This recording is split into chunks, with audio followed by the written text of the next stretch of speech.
আসসালামু আলাইকুম, সবাই কেমন আছেন? দেখতে পাচ্ছেন অনেকগুলো জিনিসপত্র নিয়ে আমি কোনোখানে যাচ্ছি। তো আজকে আদিয়াত যে মাদ্রাসায় পড়ে ওই মাদ্রাসার আন্ডারে অনেকগুলো এতিমখানা, অনেকগুলা স্কুল, মানে অনেক অসহায়দের, গরিব অসহায়দের অনেক স্কুল আছে। তো আমি একটা এতিমখানায় আজকে পুরো রমজান মাসের বাজার করার জন্য আল্লাহ আমাকে তৌফিক দিয়েছে, কিংবা আল্লাহ আমাকে এই সুযোগটা করে দিয়েছে। তো ওদের জন্য আমি পুরো রমজান মাসের বাজারটা করে দিয়েছি। তো সবগুলো দেখছি, চেক করছিলাম যে কি কি আছে এখানে। আমি সব কিছুই দিয়েছি, চাল থেকে শুরু করে আলু, পেঁয়াজ, যা যা আছে সব কিছুই। তো সব আমি হিসাব করতেছিলাম যে সব ঠিকঠাক মতো আছে কিনা, যেহেতু অনেকগুলো জায়গায় আমি এবার রমজানের বাজার পাঠিয়েছি। তো আমার সব হিসাব নিকাশ করে দিতে হচ্ছে। আপনারা সবাই দোয়া করবেন যাতে আল্লাহ আমাকে সুযোগ দেয় সব কিছু করার, কিংবা গরিব অসহায়দের পাশে থাকার, এতিমদের পাশে থাকার। তো এখন একে একে সবগুলো আমি এখন সাইজ করে রাখতেছি। এরপর আমি আমার বাসার যে দারোয়ান আছে উনি আর একজন লোক এসে সবগুলো আমাদেরকে হেল্প করতেছিল রিক্সায় তুলে দেওয়ার।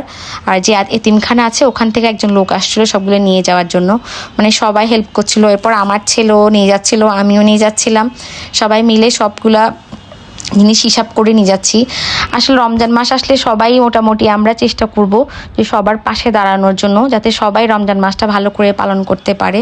সব কিছু হচ্ছে উসিলা, আল্লাহ আমাকে সুযোগ করে দিয়েছে বলে তাই আমি করতে পারছি, সেজন্য আল্লাহর কাছে লাখ লাখ কোটি কোটি শুকরিয়া। আপনারাও সবাই আমাদের জন্য দোয়া করবেন যাতে আমরা এরকম কিছু করতে পারি সবার জন্য, যাতে আপনারাও সবাই চেষ্টা করবেন সবার জন্য হালকা পাতলা যাই পারেন না কেন হেল্প করার। তো উনি আসছিল ওই এতিমখানা থেকে, তো উনি একটা রিক্সায় বসছে আর একটা রিক্সায় বসছি আমি। এতগুলো জিনিসপত্র তো এক রিক্সা হয় না। আমি আর আমার ছেলে, দেখেন আমার ছেলেও অনেক জিনিসপত্র নিয়ে নিয়ে উঠলো। তো আমরা মা ছেলে মিলে এখন চলে যাচ্ছি ওদের এতিমখানায়।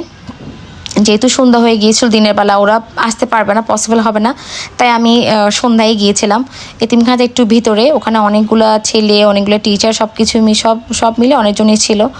তো এখন আমরা ওখানে গিয়ে ওদের সব বাচ্চাদেরকে ডেকে সবগুলো ডিস্ট্রিবিউট করলাম এবং সব কিছু মিলিয়ে দিলাম যে সব কিছু ঠিকঠাক আছে কি না। ওদের সাথে কথাবার্তা বললাম। অনেক ভালো লাগে যখন কাউকে কিছু দিতে পারি কিংবা কারোর জন্য কিছু করতে পারি। এটা করতে পারলে অনেক একটা শান্তি মনে হয় যে অনেক কিছু করতে পারছি। কারোর জন্য কিছু করতে পারাটা কিন্তু অনেক বড় একটা ব্যাপার। অনেকে বলবে আমি ভিডিও করছি, শো অফ করছি অনেক কিছু, কিন্তু মোটেও না।